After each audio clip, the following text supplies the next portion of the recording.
नमस्कार, मैं सलोनी नांदे और आप देख रहे हैं केसरी उजाला न्यूज। घुघुस में महावितरण कंपनी के कर्मचारी सूरज पचाके को ड्यूटी के दौरान नाकोड़ा के सरपंच ने एक खंभे से बांधकर पीटा।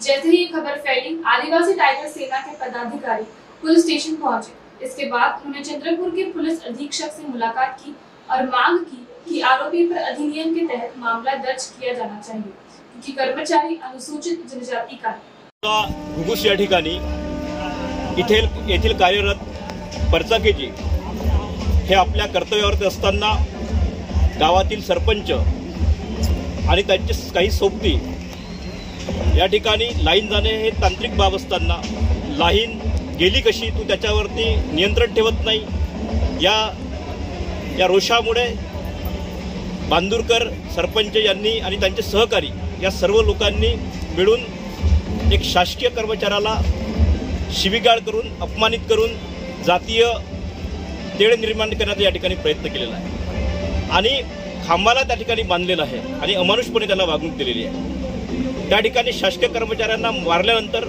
पोलीस यंत्रणांनी 353 दाखल करणे गरजेचे होतं, मात्र FIR मध्ये त्यांच्या आधीच्या FIR मध्ये 353 त्यांनी दाखल केलं नाही। आम्हाला माहीत होतं तर आम्ही पोलीस स्टेशनची भेट घेऊन सन्माननीय पोलीस निरीक्षकांची भेट घेऊन त्यांना सांगितलं की त्या ठिकाणी ॲडिशनल कलम त्या ठिकाणी लावली पाहिजे। त्या आमच्या आग्रहाच्या नंतर त्यांनी ते कलम लावली आणि ते सांगतात की आमच्याकडनं अवधान झालं, हे अवधान अत्यंत चुकीचं आहे आणि त्या प्रकरणामध्ये ॲट्रॉसिटी देखील लागतो आहे, मात्र ते जाणीवपूर्वक लावल्या जात नाही। कोणाला तरी वाचवण्याचा हे जाणीवपूर्वक प्रयत्न करत आहेत। आमची अशी मागणी आहे की 2 तपास होत आहेत, आपण लगेच ॲट्रॉसिटी म्हणजे आज सायंकाळपर्यंत आपण दाखल केली पाहिजे, अन्यथा संपूर्ण आमचं आदिवासी संपूर्ण टायगर सेना पोलीस अधीक्षक कार्यालय चंद्रपूर आणि घुघुस या ठिकाणी आम्ही आंदोलन या ठिकाणी करणार आहोत आणि जेव्हापर्यंत आम्हाला न्याय मिळणार तेव्हापर्यंत आम्ही स्वस्थ बसणार नाही, एवढं या ठिकाणी।